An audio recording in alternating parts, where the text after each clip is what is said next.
বেশি লাগতে যায়ও না সাব্বির, বেশি লাগতে যায়ও না। খেলার মাঝে এমনভাবে সাব্বিরের দিকে তেড়ে যাচ্ছিলেন তামিম ইকবাল।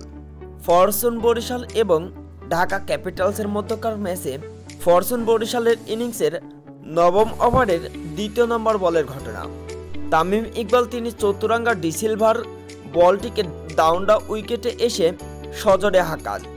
স্ট্রেটে থাকা ফিল্ডার সাব্বির রহমান রুমন তিনি বলটিকে ধরেন এবং আবারও সামনের দিকে ঠেলে ছুড়ে দেন। তবে এই বিষয়টি মোটেও পছন্দ হয়নি ক্যাপ্টেন তামিম ইকবালের। তামিম ইকবাল তিনি সাব্বিরের দিকে তেড়ে আসেন এবং বলেন, সাব্বির বেশি লাগতে যায় না, সাব্বির আমার সাথে বেশি লাগতে যায় না, না হলে কিন্তু বিষয়টা অনেকই খারাপ হবে। এছাড়াও আরও অনেক বাকবিতর্কে জড়ে যান সাব্বির এবং তামিম ইকবাল। তামিম ইকবালের এমন কথাতে সাব্বির রহমান তিনিও তেড়ে আসেন তামিম ইকবালের দিকে এবং দুজনের ভিতরে অনেক বাকবিতর্ক জড়িয়ে পড়েন। তামিমের কথাও মোটেও হালকাভাবে নেয়নি সাব্বির রহমান।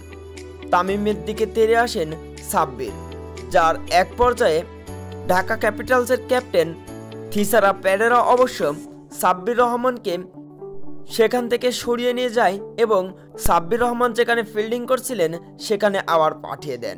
তবে সাব্বির এবং তামিম ইকবালের মাঝে যে দ্বন্দ্বটা লেগেছিল সেটা টিভি স্ক্রিনের সেই ভিডিওটা দেখলে বোঝা যায় সাব্বিরের সাথে অবশ্য আগেই তামিমই তেড়ে এসেছিল এবং তামিম সাব্বিরকে বলে ওঠেন, বেশি লাগতে যায় না সাব্বির, আমার সাথে বেশি লাগতে যায় না। এছাড়াও আরও অনেক কথা বলেন তামিম ইকবাল, যেটা মোটেও সুবিধাভাবে নেয়নি সাব্বির, যার কারণেই তেড়ে এসেছিল সাব্বির রহমান।